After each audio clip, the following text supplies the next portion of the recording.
Admiral Zexathara watched the final energy discharge fade from the massive gravitational inhibitors surrounding the Sol system's primary wormhole. The ancient structure, humanity's only known gateway to the greater galactic community, collapsed into itself with a brilliant flash before winking out of existence entirely. "Confirmed, Admiral," reported Subcommander Krill, his mandibles clicking with satisfaction. "The primitive humans are now completely isolated. No ship can reach their system for at least 1,000 rotations." The Hegemony Council had debated this decision for cycles. Humanity had proven problematic. Their aggressive expansion through the outer colonies, their refusal to accept proper galactic hierarchy, their disturbing tendency to treat all species as equals, it all flew in the face of established order. The sealed wormhole would give them time to mature, hopefully into something more manageable. "Begin the recall," Zexathara commanded. "All vessels return to Hegemony space. We'll check on them in a few centuries." The massive fleet of crystalline warships began their journey home, leaving behind what they believed was a trapped and isolated humanity. Dr. Sarah Chen stared at the readings from the Deep Space Monitoring Station, her coffee growing cold, in her hands. Around her, the International Space Consortium's command center buzzed with controlled panic. "They really did it," whispered Dr. Okafor, the project's lead physicist. "The wormhole's completely gone. We're cut off." "Maybe," Sarah said quietly, her fingers dancing over holographic displays. "Or maybe we're finally free to show them what we've really been working on." For 40 years, humanity had been the newest members of the galactic community, carefully monitored and guided by their benevolent hegemony overseers. What the aliens didn't know was that human scientists had been studying more than just their technology. They'd been studying the fundamental nature of space-time itself.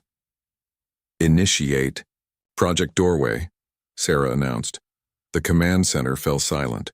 Even the ventilation systems seemed to pause. "Dr. Chen," stammered a technician, "that's still theoretical. We don't even know if—" "We know enough," she interrupted, her voice carrying the weight of absolute certainty. "They sealed our wormhole. Time to show them that humans don't just use doors, we build them." In the deepest laboratories beneath Luna's surface, machines that had never appeared in any official reports hummed to life. For decades, human physicists had worked in secret, not just reverse engineering alien technology, but surpassing it.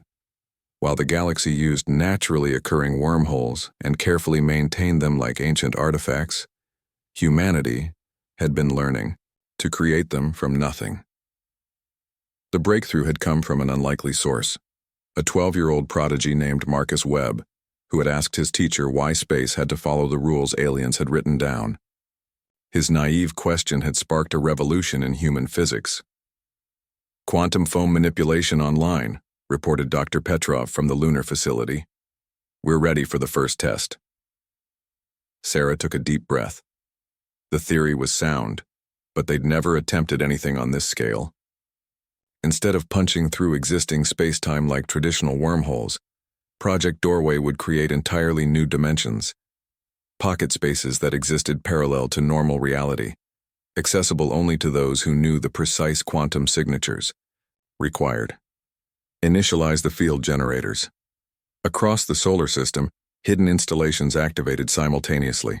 On Mars, beneath the ice of Europa, in the asteroid belt, even tucked away in Earth's ocean trenches, humanity's secret network came alive. The effect was immediate and impossible to miss. Admiral Zexathara's flagship was still 3 days from Hegemony space when every sensor on every ship began screaming warnings simultaneously. "Admiral?" Krill's voice cracked with disbelief. "You need to see this." The main display showed the Sol system, or rather, what the Sol system had become. Where before there had been one star with its attendant planets, now there appeared to be dozens of overlapping realities, each containing a different version of human space. Ships moved between these dimensional layers like fish swimming through different depths of an ocean.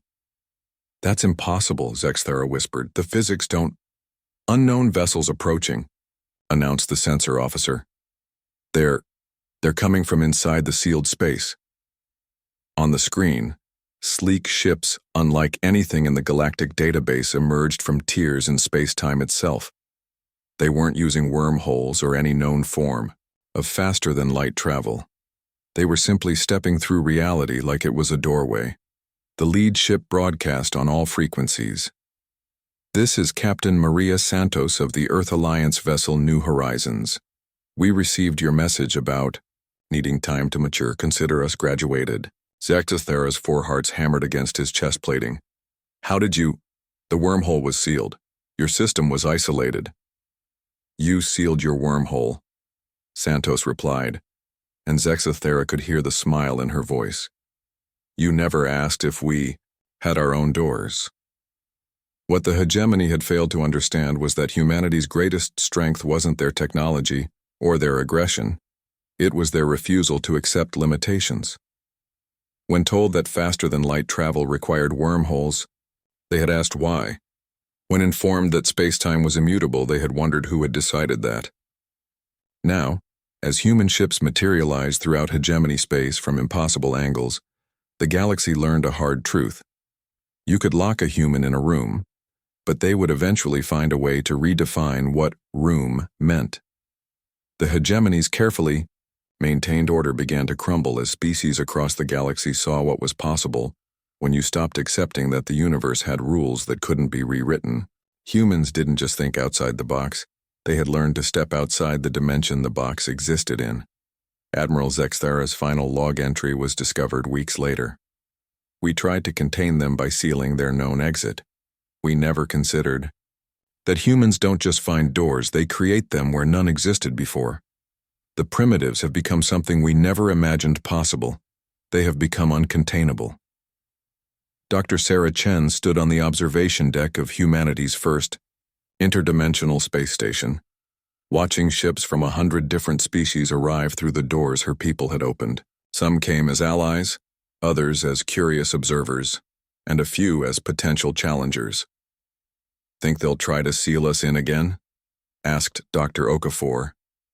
Sarah smiled, gesturing toward the display showing the quantum map of their ever-expanding network of dimensional doorways. Each one led to possibilities the hegemony had never dreamed of. "Let them try," she said. "We'll just knock on a wall they didn't know existed and step through." In the end, the hegemony learned that you cannot cage a species that views the universe itself as just another lock waiting to be picked. Humanity had been given time to mature, and they had used it to evolve beyond the very concept of barriers. They had sealed the wormhole. Earth had opened infinity.